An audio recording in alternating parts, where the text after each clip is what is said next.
Hola a todos. Hola a todos. Retomamos el programa de Infectología Otoño 2025. El tema a revisar en estos momentos es el relacionado con las infecciones de vías respiratorias, empezando por vías respiratorias superiores, posteriormente vías respiratorias inferiores. Seguramente van a salir varios videograbaciones porque el tema es un poquito extenso y hay que, pues, tratándose de una de las infecciones más comunes que se encuentran en la práctica clínica profesional, tanto en el consultorio, en la atención primaria de la salud, como a nivel intrahospitalario, es importante que nos vayamos un poco lentos en este sentido. Y el tema ya lo tienen ustedes en pantalla. Espero que lo estén viendo ya bien y damos inicio a la presentación. Como es de todos conocido, las infecciones de vías respiratorias, en este caso las vías respiratorias superiores, involucran todo lo concerniente a oídos, nariz, garganta, como se conoce tradicionalmente, y en estas estructuras es en donde nos vamos a detener un tanto para ir viendo cada uno de los padecimientos en sus aspectos más generales, en lo que implica el papel del médico general, el reconocimiento clínico fundamentalmente de todas estas enfermedades y algunos de los recursos diagnósticos complementarios con los que contamos. Cuando hablamos de el impacto en la salud pública, desde luego que sabemos que estas enfermedades constituyen los motivos más comunes de consulta en atención primaria, sobre todo en los meses de otoño e invierno, así como las gastrointestinales en los meses calurosos. Y aunque la mayor parte de ellas son infecciones leves, su alta frecuencia, su alta incidencia, las tasas de transmisión por tratarse de enfermedades que son de alto grado de transmisibilidad, algunas de ellas, se sitúan entre las principales causas de ausentismo escolar y también de ausentismo laboral. A pesar de que la menor parte o la menor proporción de los casos son causados por bacterias, pues a pesar de eso, estas infecciones siguen siendo los principales motivos de prescripción de antibióticos en forma innecesaria, sobre todo en el ámbito ambulatorio, lo que viene a coadyuvar el problema actual que tenemos en todo el mundo de las resistencias a los antimicrobianos, y es muy importante poder establecer algunos comentarios al respecto. Este consumo de antibióticos, como lo decíamos, pues aún siendo patógenos comunes en la comunidad, han venido incluso a condicionar combinaciones de antibióticos que no son necesarias, y esto está impactando muy fuertemente en la salud pública. Ahora bien, si sabemos que son causadas por virus, en ocasiones por los cuadros clínicos a veces es un poquito complicado distinguir en pacientes aquellos que tienen infección viral primaria o infección bacteriana primaria, ya que pueden ser indistinguibles los primeros signos o síntomas de ambas etiologías. Sin embargo, el reconocimiento, la sagacidad clínica que ustedes deben tener los llevará a tomar las decisiones más adecuadas, en entendiendo que la mayoría de los casos son de evolución benigna, y por lo tanto la urgencia del antibiótico no constituye realmente una verdadera necesidad en la mayor parte de los pacientes. Y esto es algo que cuando vimos antibióticos hablamos del uso juicioso, que a pesar de ser un verdadero desafío, yo creo que si tenemos conciencia de lo que estamos haciendo, vamos a tomar buenas decisiones. En imágenes ustedes pueden ver aquí pues diversas fotografías en las que se evidencian aspectos distintos de lo que es la garganta. Siempre les he comentado a todos que a todos sus pacientes les abran la boca para que vean de qué diferentes formas se pueden manifestar las infecciones, ya sea virales, bacterianas o micóticas, y que se traducen en el aspecto que tienen, sobre todo el anillo linfático de Waldeyer, o bien toda la cavidad oral en cada una de estas infecciones.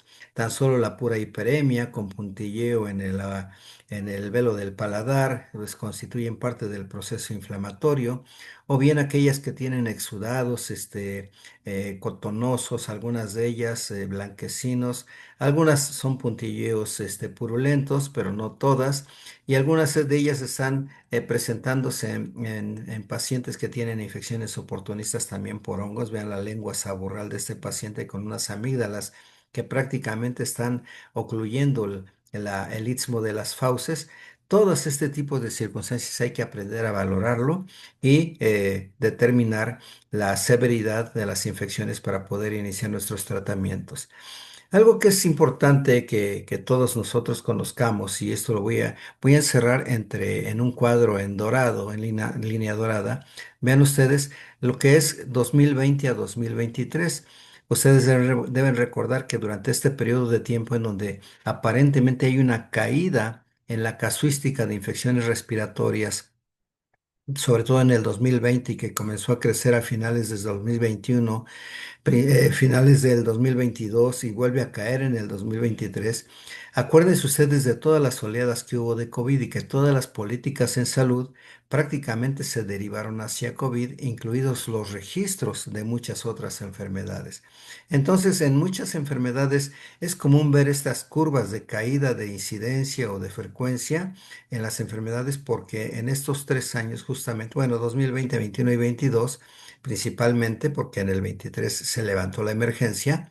Vean ustedes, de acuerdo al comportamiento que tenían previamente, y esto se visualiza también en canales endémicos, el registro pues no fue el más adecuado y apenas nos estamos recuperando para 2025 de este subregistro que hubo de infecciones respiratorias agudas relacionadas con las diversas etiologías, no así con COVID. Lo mismo sucede cuando los comportamientos se ven en gráficos de barras, como casos y tasas de infección respiratoria aguda. Ven ustedes desde el 2016 al 2025, la caída que se ve, sobre todo comienza a notarse en el 2020 y se acentúa en el 2021 con una recuperación parcial 2022-23. Y hasta el momento no hemos todavía visualizado la recuperación completa en el registro de todo este tipo de infecciones. Ya para 2025, ven ustedes en rojo lo que se está reportando prácticamente a la semana 3 de cada año, es cuando se están visualizando estos comportamientos.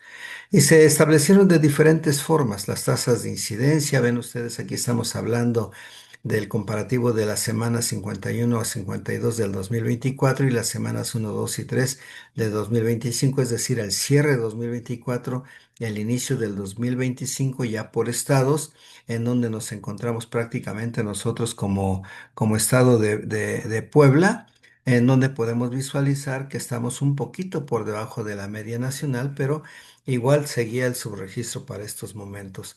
Eh, los mapas de infecciones respiratorias agudas también, vean ustedes, para principios de este año, visualizaban que son dos estados los que tienen la mayor tasa de incidencia, en este caso Zacatecas y Tlaxcala. Y Zacatecas y Tlaxcala están, bueno, sobre todo Tlaxcala está muy cerca de Puebla. Muy seguramente en algunas regiones de Puebla también tendremos este tipo de comportamiento, sobre todo en los tiempos de invierno, las temporadas frías del año.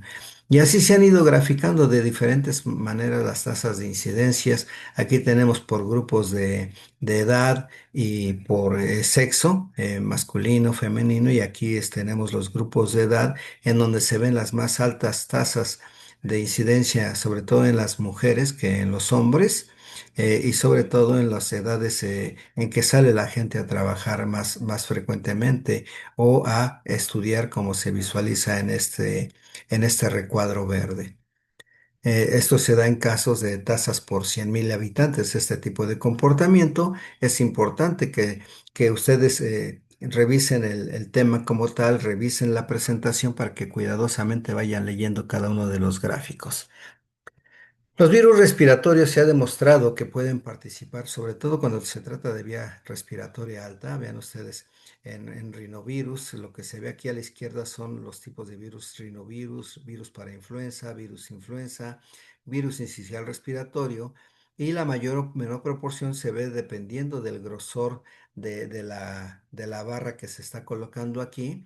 Entonces hablamos, por ejemplo, que en sinusitis tienen alta participación, en tonsilofaringitis, que es la amigdalitis propiamente dicha, también se nota una frecuencia alta de todos estos virus, pero se comienza a apagar un poquito en la laringitis, en donde hay más participación de sincicial respiratorio y de virus para influenza. Vean ustedes, lo mismo que en la traqueitis, virus para influenza y sincicial respiratorio tienen un mayor comportamiento que influenza y que rinovirus.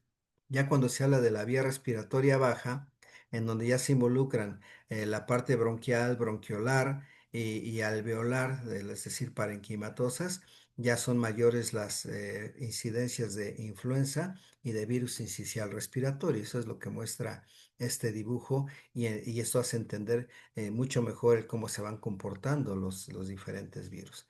Desde el punto de vista de la patogenia, yo les he comentado ya en algunas ocasiones que en muchas infecciones virales predisponen a la sobreinfección bacteriana, pero esto se da justamente cuando en el epitelio respiratorio se pueden expresar moléculas que funcionan como, como receptores para algunos ligandos que se expresan en las bacterias productoras de infección respiratoria, y esto es favorecido por la infección viral, es decir, la infección viral favorece la expresión de moléculas de superficie epitelial que actúan como receptores para algunas bacterias, en específico neumococo, por ejemplo, algunos estafilococos, hemófilos influenza.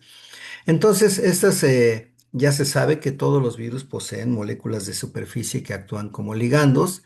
Estos ligandos, desde luego que van a buscar a los receptores que se expresan a la superficie epitelial y provocando una exudación de líquido claro que clínicamente se puede expresar a veces por esa rinorrea o por esos accesos de tos que se producen por el proceso inflamatorio, pero también producen lesión celular con activación de células de defensa, aumenta la permeabilidad capilar y de ahí la presencia de edema y el aumento de suero en el moco, lo que hace fluido todo ese moco y es parte de la sintomatología que se presenta en muchos cuadros gripales o en muchas infecciones respiratorias superiores, en donde se habla de la fiebre como una de las respuestas, probablemente un síndrome febril, en todo lo que implica el diagnóstico sindromático, pero además de todo eso, él explica el fluido nasal, lo que es la rinorrea, entre otras cosas, que incluso puede hacerse como una rinorrea mucosa, ¿sí? Según sea el patrón inflamatorio que se está, digamos, condicionando. Y esto estimula o bien irrita a los receptores de la mucosa y esto viene condicionando una, digamos, mayor capacidad de respuesta, pero también mayor sintomatología en estos procesos infecciosos. Y esto se puede visualizar en el recuadro que se tiene aquí a la derecha, en donde se ve cómo se lleva a cabo la descamación del epitelio, la afección el compromiso de la membrana basal y la irritación de mononucleares, lo que da pie al proceso inflamatorio local. Se hicieron ya, pues ya les he comentado yo que en los boletines de la Dirección General de Epidemiología se lleva el registro de lo que se reporta en las unidades médicas, que son unidades monitoras y que existen en todo el país, pero que no representan el total de los casos que se están visualizando. Cuando vemos estos cuadros que son muy pues abundantes en información, buscamos infecciones respiratorias y podemos ver que, por ejemplo, en 2024, para la semana epidemiológica 42 del 2024, la Dirección General de Epidemiología reportaba 12.998, 12.998.594 casos de infección respiratoria, y cuando se iban a buscar infecciones por estados, Puebla estaba reportando para 2024 entre hombres y mujeres 617.240 casos.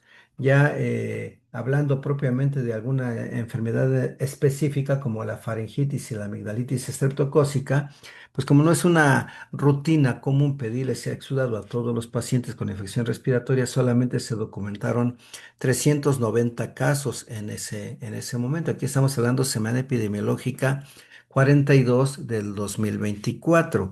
Recuerden ustedes que son alrededor de 52 semanas en total, o sea, 10 meses antes perdón, 10 semanas antes del cierre del año. Estamos hablando por ahí de octubre precisamente, que es el inicio de la temporada alta. Para la semana 36 del 2025, que esta es la semana pasada, bueno, al cierre de la semana 36, reportado en la semana 37. Y esto es justamente hace un par de semanas lo que sucedió. Vean ustedes, ya sintetizando el cuadro anterior, pero ya para 2025, hablamos de infecciones respiratorias agudas, una cantidad importante que está encerrada aquí en rojo. En la semana corriente del 2036, estamos hablando, se reportan 207.665, pero en el acumulado de todo 2025 estamos hablando de 11.451.001 casos, que se acercan un tanto a los 12 millones que se reportaron en la 42 del 2024. Si vamos de 200.000 en 200.000, seguramente los vamos a rebasar. Para la misma semana en 2024 habían 11.388.000. Si se dan cuenta, está un poquito por debajo 2024 de lo que llevamos en 2025.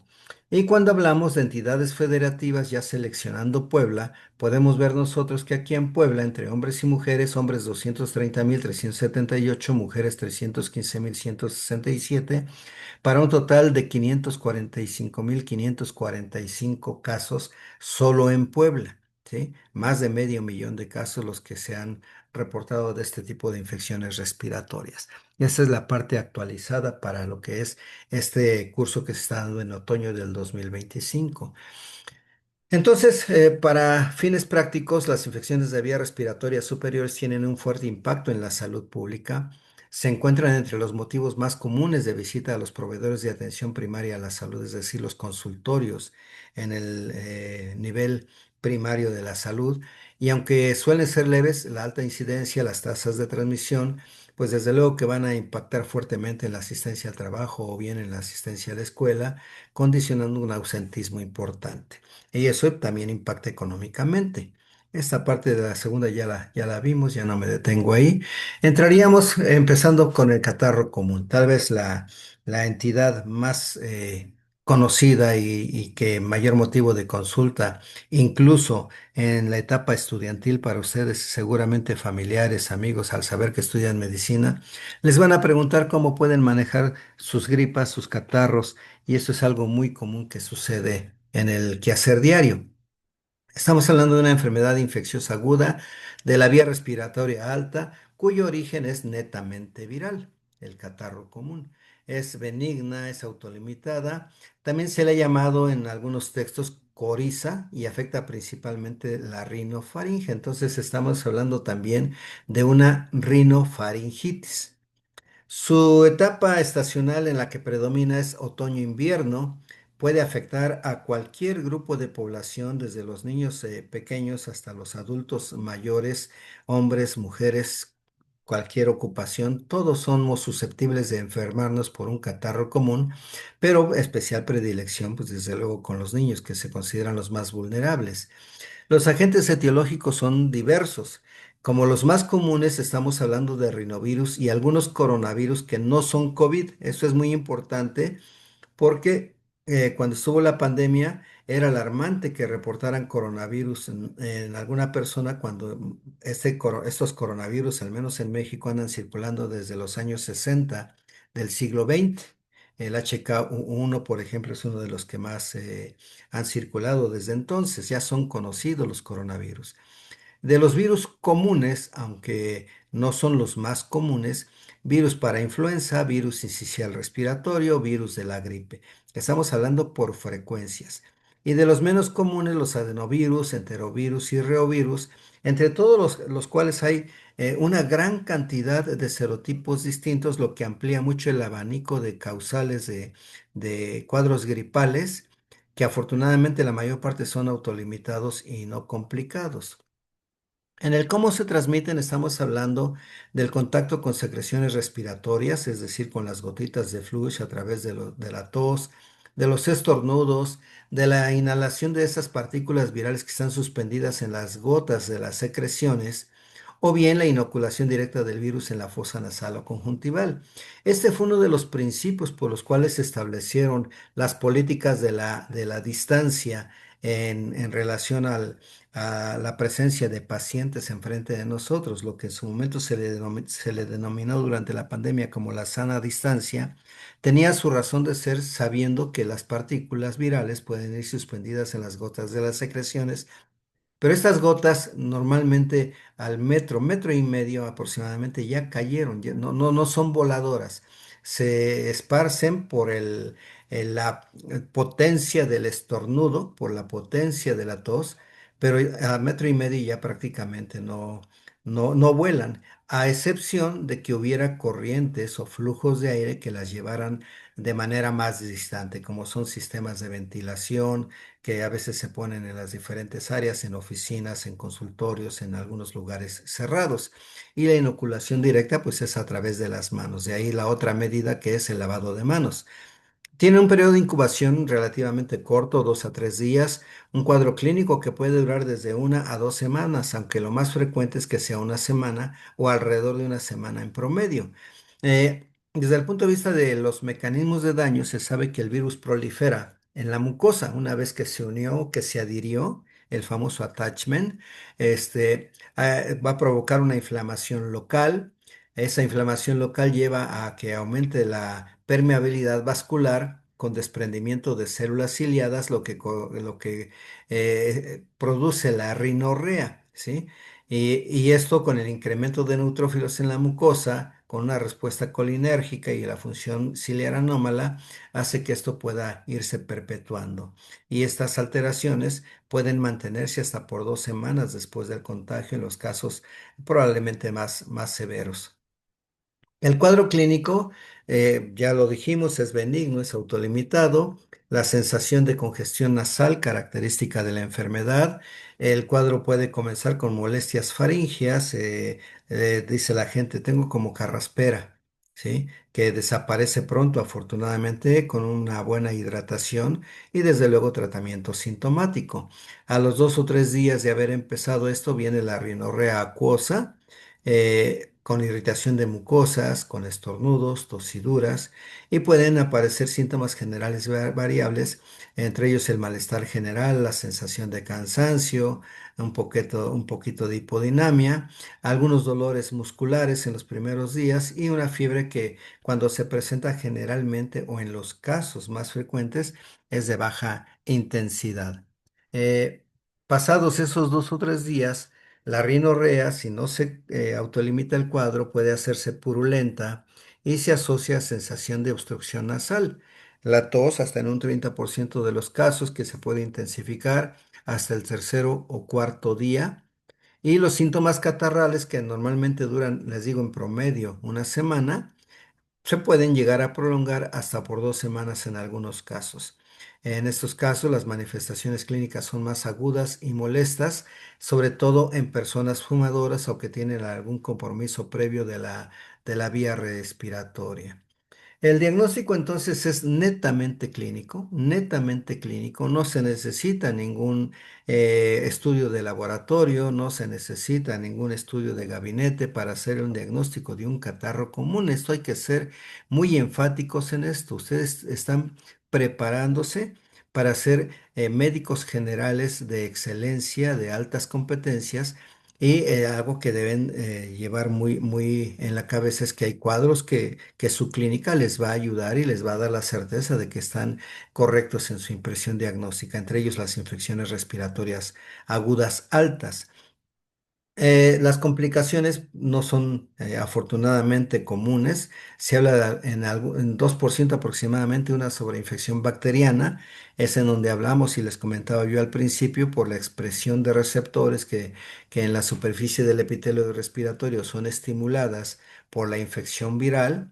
Y esto puede dar origen a cuadros diversos como rinosinusitis, como otitis, como neumonías, como bronquitis en algunos casos y otras complicaciones bacterianas que afortunadamente les digo no son las más frecuentes.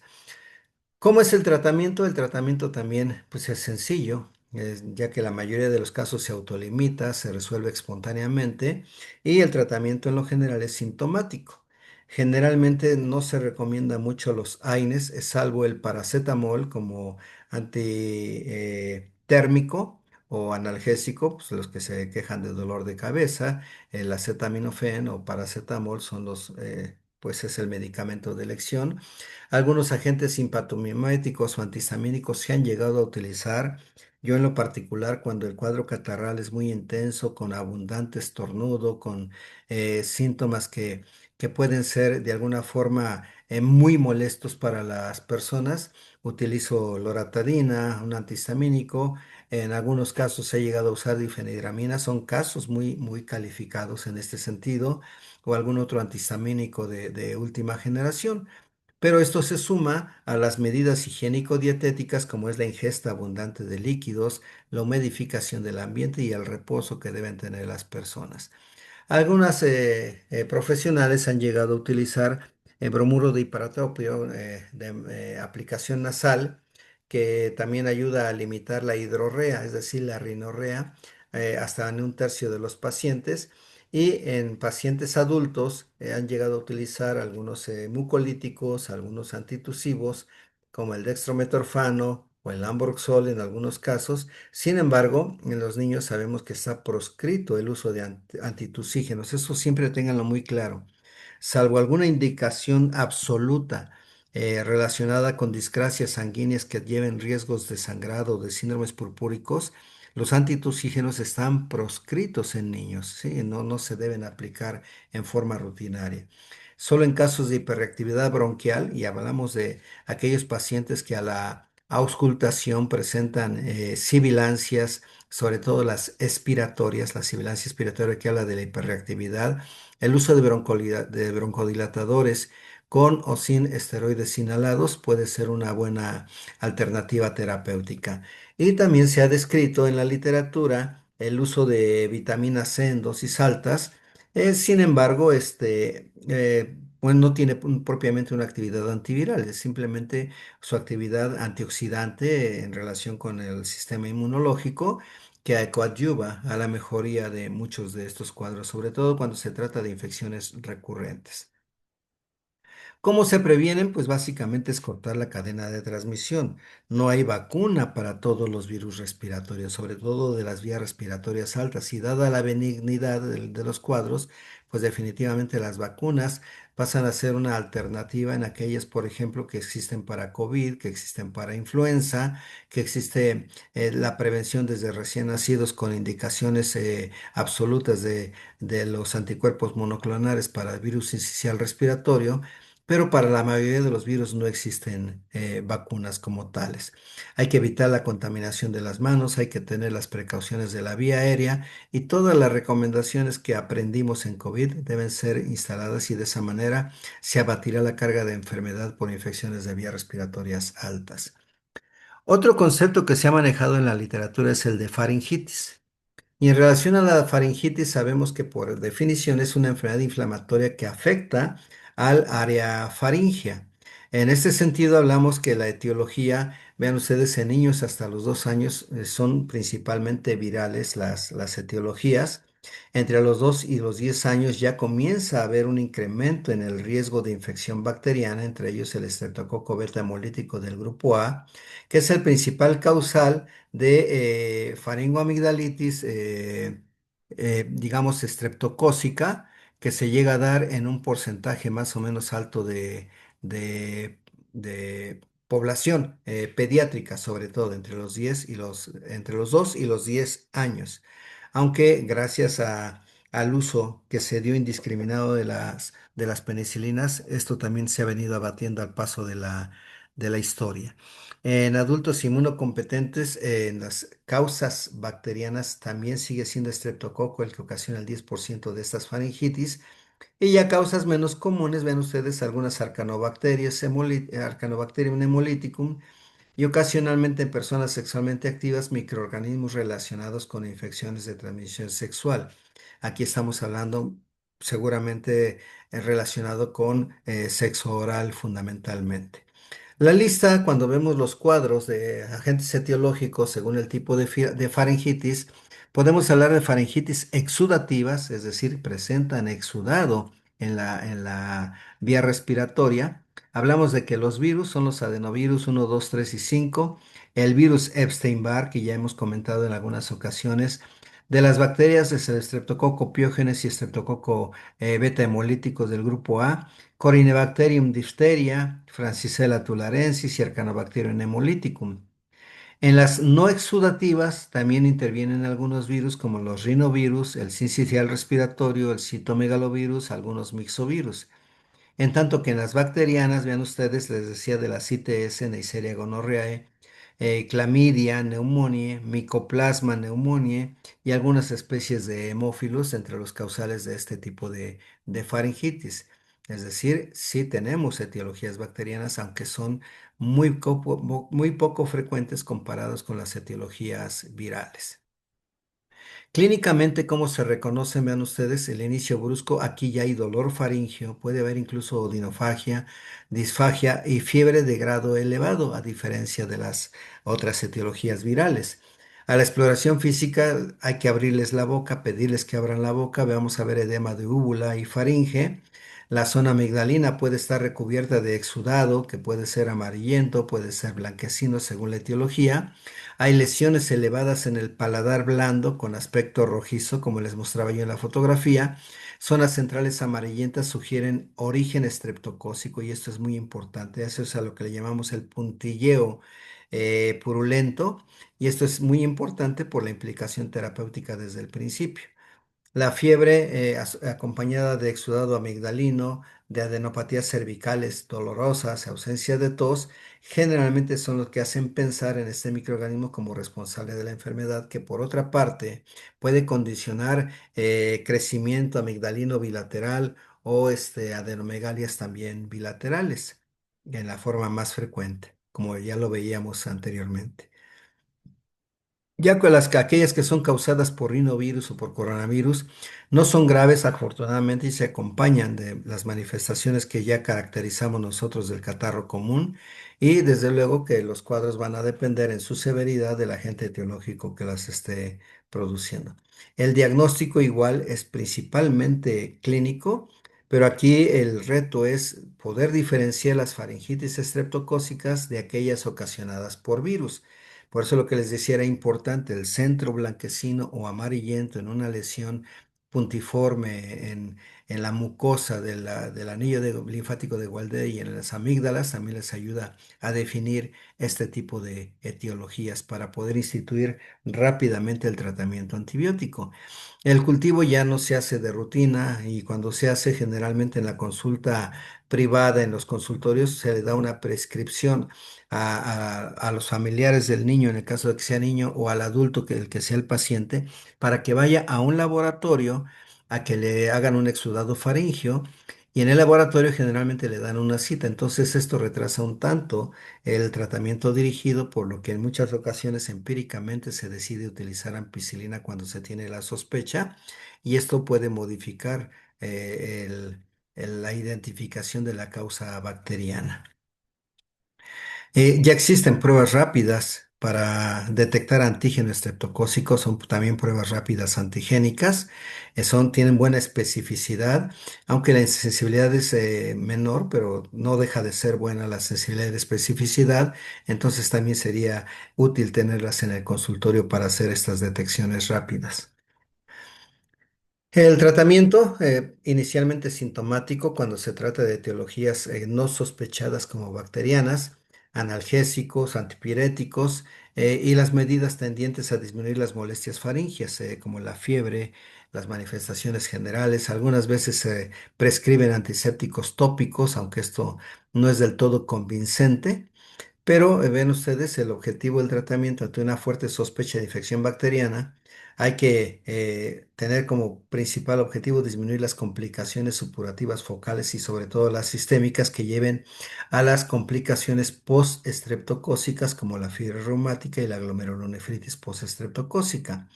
Y desde luego también prevenir el contagio a otras personas.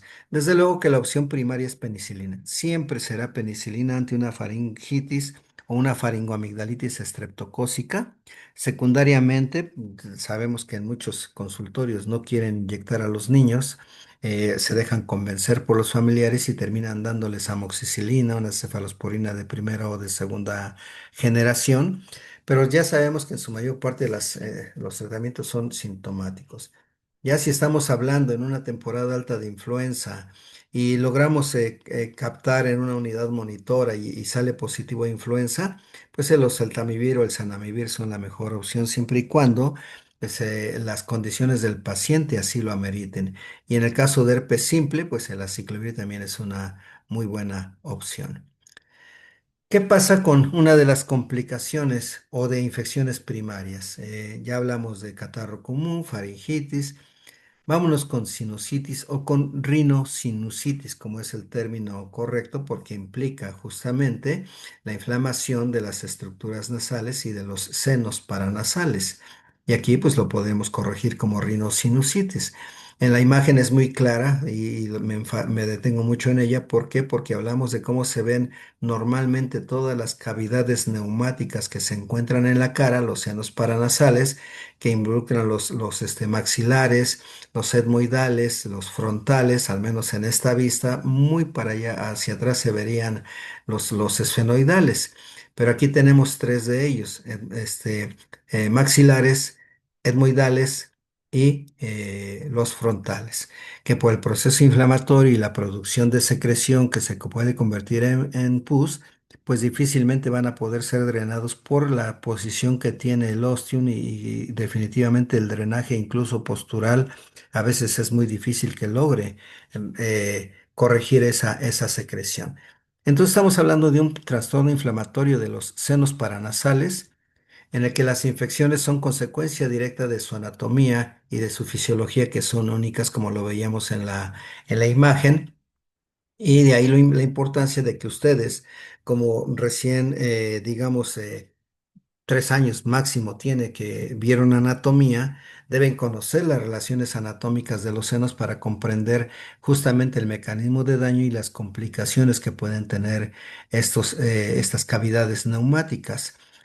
Son cuatro, desde luego bilaterales son senos maxilares, senos semoidales, frontales y esfenoidales. Entonces estamos hablando de dos de cada uno de ellos. La epidemiología es diversa, generalmente va paralela a la del resfriado común, 2 a 3 casos por persona al año en adultos y 5 a 7 casos en niños. Es una cifra que es habitual, que es esperada.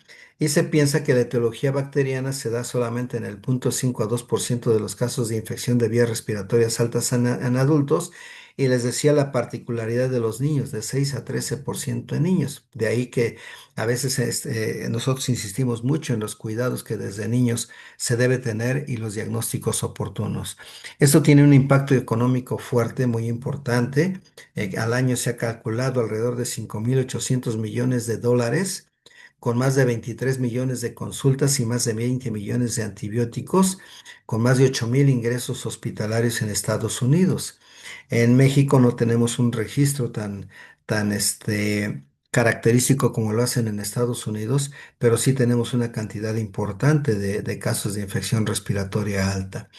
¿Cuál es la etiología? Aquí sí es importante conocer que en relación a punciones que se han hecho del seno, en este caso el más, digamos, accesible es el seno maxilar, o se ha demostrado que los tres que más se involucran como agentes causales son Streptococcus pneumoniae, lo que es el neumococo, actualmente Haemophilus influenza no tipificable, es decir, el no B, Moraxella catarrhalis, y se pueden involucrar, aunque en menor frecuencia, algunos anaerobios, especies de Streptococcus, Staphylococcus aureus, ¿sí?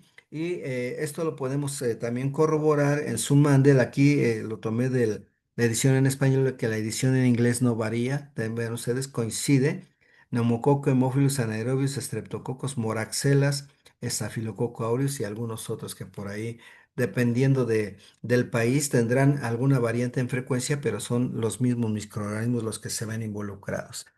Ya asociados a etiologías hospitalarias o nosocomiales, ya se involucran, por ejemplo, bacilos gram negativos no fermentadores como pseudomonas, algunas especies de pseudomonas, enterobacterias como Escherichia coli, Proteus, Klebsiella enterobacter, algunos otros gram negativos de poca frecuencia. De los gram positivos tenemos Staphylococcus aureus, Streptococcus viridans, neumococo o algunos otros que de poca frecuencia, también gram positivos, como coagulasa negativos y especies de corinebacterias y algunas bacterias anaerobias.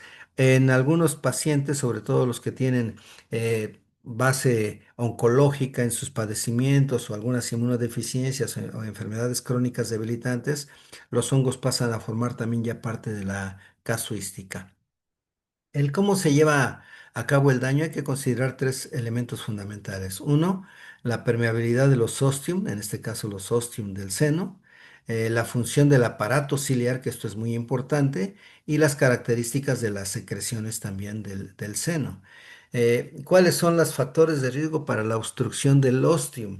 Que aquí este es un aspecto tal vez de los más importantes porque se habla de la inflamación de la mucosa, se habla de obstrucción mecánica y se puede hablar de factores como lesión local. Entonces estamos hablando de infección, de los factores sistémicos, la infección viral de las vías respiratorias superiores que condiciona la inflamación, o bien aquellas inflamaciones alérgicas no infecciosas que también son un factor predisponente o en algunas ocasiones condicionante porque es inflamación finalmente de la mucosa. Pacientes con fibrosis quística, trastornos inmunitarios, disquinesias ciliares y los pacientes que tienen tabaquismo crónico. Lesiones locales como el traumatismo facial, las personas que practican natación o el buceo, el uso excesivo de descongestivos nasales y la intubación nasal también son factores que van contribuyendo a los riesgos de obstrucción del seno o de los ostium. En la obstrucción mecánica por atresia de Coanas, que esto es congénito, accidentes o traumatismos que provocan desviación del tabique, pólipos nasales, cuerpos extraños, tumores, ampollas etmoidales, etcétera. ¿Cómo se manifiestan clínicamente? Pues desde luego que los síntomas suelen superponerse con los de infecciones de vías respiratorias superiores. La sinusitis bacteriana extrahospitalaria se presenta clínicamente siguiendo uno de estos tres patrones que les voy a comentar aquí. Uno, la rinorrea, tos o ambos, que puede durar más de 10 días sin mejorar. Y en este sentido, cuando hay ausencia de esta mejoría, podemos nosotros inferir que hay un proceso bacteriano agudo, ¿sí? Entonces, si tenemos un cuadro que sospechamos que es viral, benigno, caracterizado por rinorrea, tos o ambos síntomas, pero que no mejora en 10 días, podemos inferir probablemente un proceso bacteriano que se ha añadido. Y otros síntomas pueden ser el edema periorbitario, el olor desagradable de la respiración, que a veces el mismo paciente lo percibe, una sensación olfatoria sui generis, y fiebre de bajo grado. La secreción nasal puede ser variable, desde clara hasta mucosa espesa y purulenta. El segundo aspecto es el de los síntomas graves, en el que la fiebre acompaña a la secreción purulenta y esto se presenta en 3 a 4 días y estos pacientes suelen dar la impresión de estar enfermos. Tan solo verlos implica que ese paciente tiene algo. Y el tercer escenario es el empeoramiento de los síntomas, en la cual puede haber una regresión inicial de los síntomas con tos, rinorrea y congestión, pero vuelven a empeorar en los primeros 10 días de la enfermedad. Este empeoramiento puede estar marcado por nuevos cuadros de fiebre, incremento, exacerbación de la rinorrea y, pues, digamos, etapas de congestión o de tos durante el día. ¿Cómo se clasifican clínicamente de acuerdo a su evolución? En este caso de los síntomas, sinusitis o rinosinusitis aguda, que dura hasta 3 semanas, la rinosinusitis subaguda, que va de 3 semanas hasta 3 meses, y las rinosinusitis crónicas que duran más de 3 meses. El diagnóstico es eminentemente clínico. Los cuadros clínicos que les doy aquí ayudan a identificar a pacientes con rinosinusitis bacteriana. El primer, digamos, punto en este sentido es el inicio con signos o síntomas persistentes con duración mínima de 10 días sin mejoría clínica. El otro aspecto es el inicio con signos o síntomas graves como fiebre de grado elevado, más de 39 grados centígrados, acompañada de secreción nasal purulenta durante 3 o 4 días consecutivos. Y un tercer aspecto es el inicio con signos o síntomas que empeoran progresivamente y que se caracterizan por fiebre, por cefalea, aumento de la descarga nasal después de una infección respiratoria superior vírica, que características que deben ser una semana promedio de duración.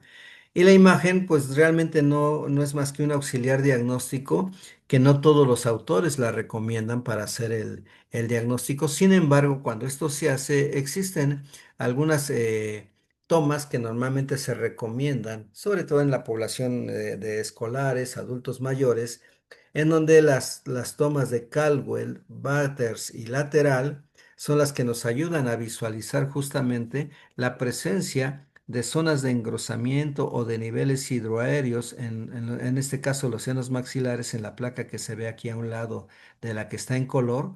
Vean ustedes lo que se puede ir visualizando como características de sinusitis. Se ve una mucosa engrosada que obstruye incluso la vía aérea. Estamos hablando de la posibilidad de que aquí haya datos de engrosamiento de la mucosa de la fosa nasal. Están bien neumatizados los frontales, pero los maxilares están ocupados por secreciones, una sinusitis o una rinosinusitis, considerando esto, bilateral maxilar. Y lo que se ve en el primer cuadro que les puse, pues son en color cómo se identifican y hacia dónde se pueden establecer las búsquedas que como clínicos nosotros debemos hacer de una placa simple. En este caso estamos hablando de una placa, vean ustedes, Antero-posterior está el seno frontal, se pueden visualizar hacia el fondo los senos esfenoidales, vean ustedes la región donde se notan, están los cornetes y están los senos maxilares. Esta es una placa normal en donde pues lo único que se visualiza son los frontales, los maxilares y parcialmente los esfenoidales. Los etmoidales aquí también se llegan a ver donde termina la flecha amarilla. Y también pudiéramos ir visualizando las características de lo que son las celdillas mastoideas, que en una placa simple es muy difícil evaluarlos. Aquí tenemos otra imagen ya en una posición distinta. Estamos hablando de las diferentes posiciones radiológicas que les decía yo de Caldwell, de Batters y de las tomas laterales, en donde se pueden ver una opacidad difusa bilateral. Aquí hay una desviación del tabique y verdaderos niveles hidroaéreos con engrosamiento de la mucosa del seno, eh, patrón inflamatorio también de la fosa nasal, en este caso la izquierda, buena neumatización de los frontales, no logramos visualizar nada de los esfenoidales. Pero sí podemos hacerlos con tomografías computadas, sobre todo en niños pequeños en los que hay recurrencias de rinosinusitis, y lo que queremos es ver hasta dónde están involucradas los patrones de inflamación. Podemos visualizar los senos maxilares en forma bilateral que están prácticamente sanos, los cornetes como se pueden llegar a visualizar y lo que es la nasofaringe.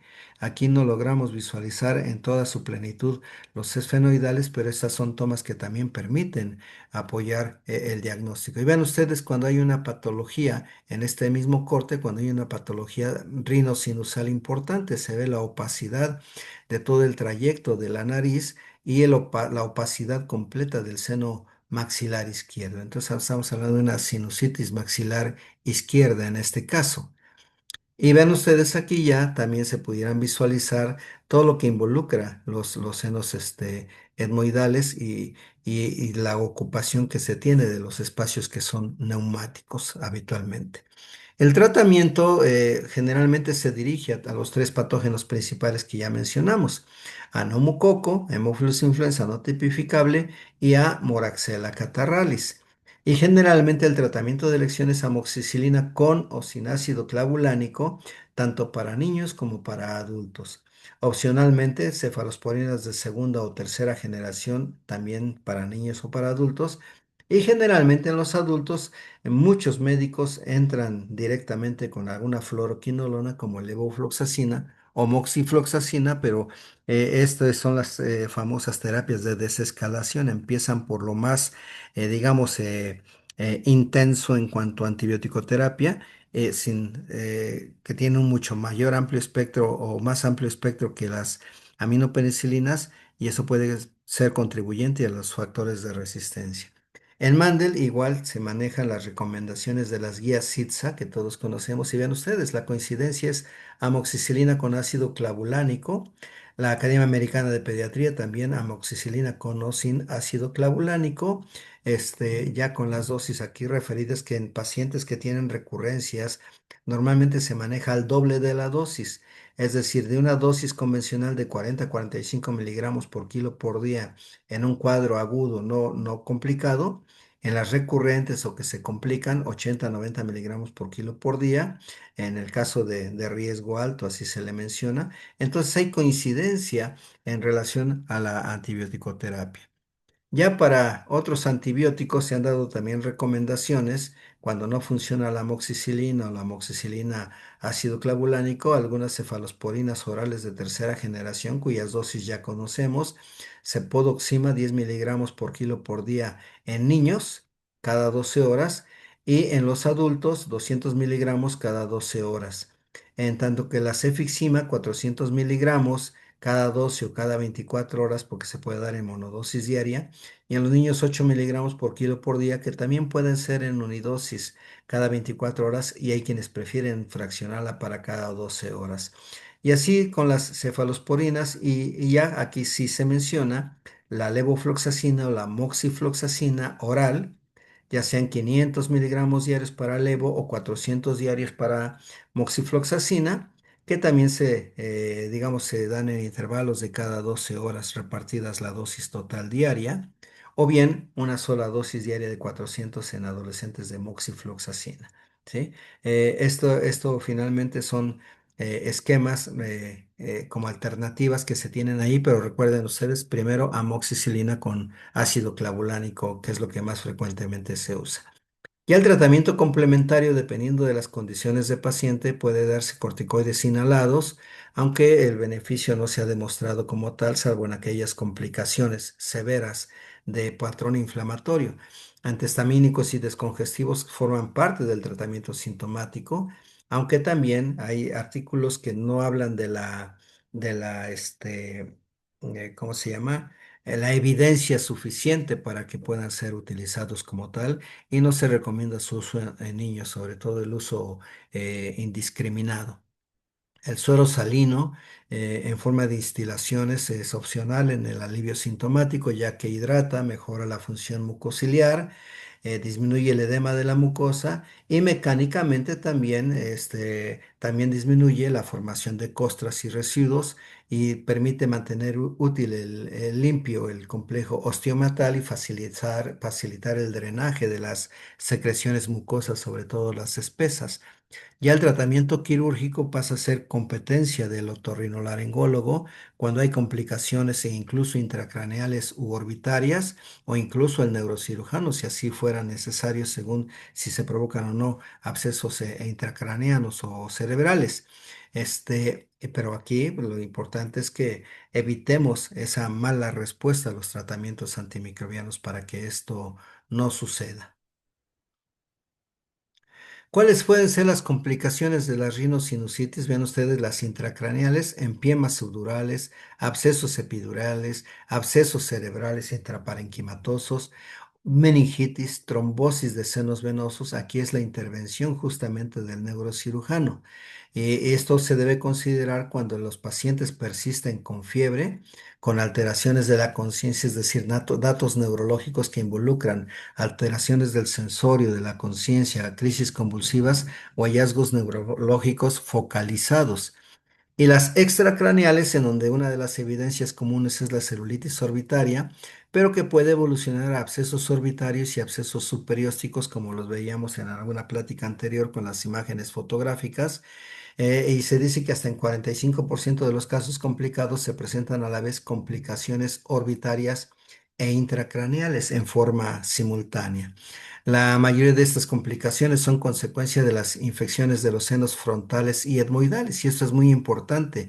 Las imágenes que yo les presenté en su mayoría son infecciones maxilares, pero también hay sinusitis etmoidales, sinusitis frontales, sinusitis esfenoidales o hay datos de pansinusitis. Pansinusitis significa que todos los senos paranasales están comprometidos.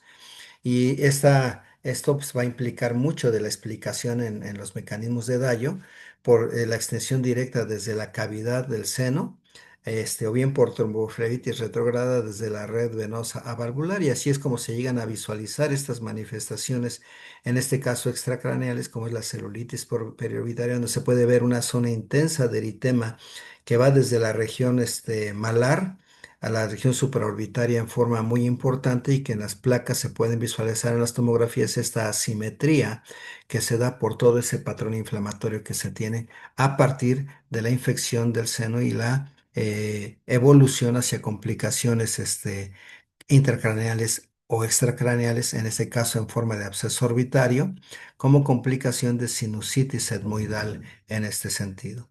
Vean ustedes, aquí lo maneja como edema notable y proptosis, en este caso del globo ocular. Aquí le vamos a dejar con este tema. Tenemos una segunda parte que se las enviaré más adelante. Procuraré hacerla de inmediato mientras les comparto esta presentación. Muchas gracias y nos vemos más adelante.